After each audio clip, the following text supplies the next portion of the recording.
Well, last weekend, voters in St. Paul and Minneapolis voted for two young new mayors, Melvin Carter in St. Paul and Jacob Frey in Minneapolis. Frey's win came over incumbent Mayor Betsy Hodges and 15 other candidates. It was the highest voter turnout in a Minneapolis mayor's race since 1981.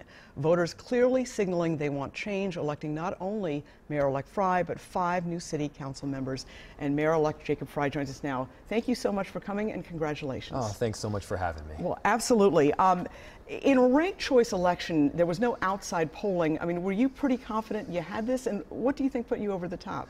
Well, we were feeling a whole lot of momentum going into Election Day, so while you don't definitively know the outcome, we did know that the message was resonating in a big way, that we were looking for a fresh start and that we were looking for some unity in the process. All right.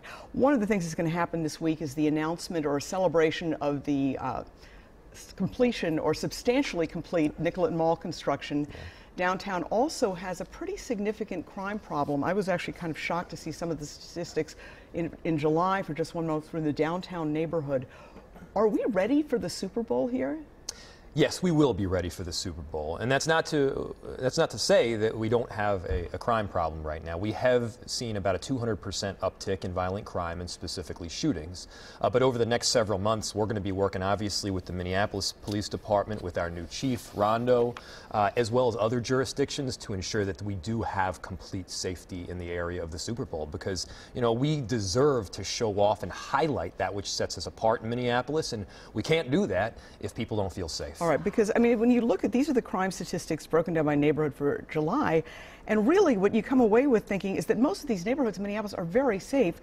Then you get to the downtown precinct, 262 incidents, 30 armed robberies, 4 rapes, 18 aggravated assaults. And this is within feet of a precinct. Yep.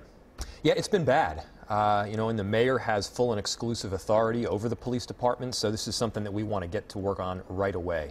And I want to make sure that community policing is more than just a catchphrase. I mean, I want you to know that your officer on Mondays, Tuesdays, and Fridays from 4 p.m. to 10 p.m. is Jenny. I want you to know Jenny. I want you to know her by name, and we can get there. All right.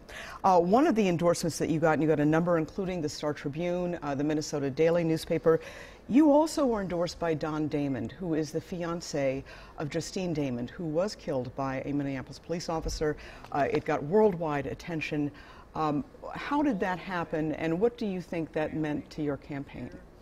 Well, Don reached out to us, and he had also sat down with several other mayoral candidates as well and wanted to hear the overarching vision. And one thing that Don and I do agree on is we need to make sure that police officers have a wellness plan, that they go into situations and incident with being their best version of self, that they're taken care of, that they're calm and collected, and yeah, a big part of that is wellness, and so that's something that we definitely want to get to work on. All right, so a wellness plan. I know Justine Damon was a big yoga aficionado. I mean, that's what you're kind of talking. I mean, are you talking about that kind of a thing? I'm talking whether I mean, everybody has a different version of taking care of wellness. Well, I run, and that helps me get in a better state of mind. Others do yoga.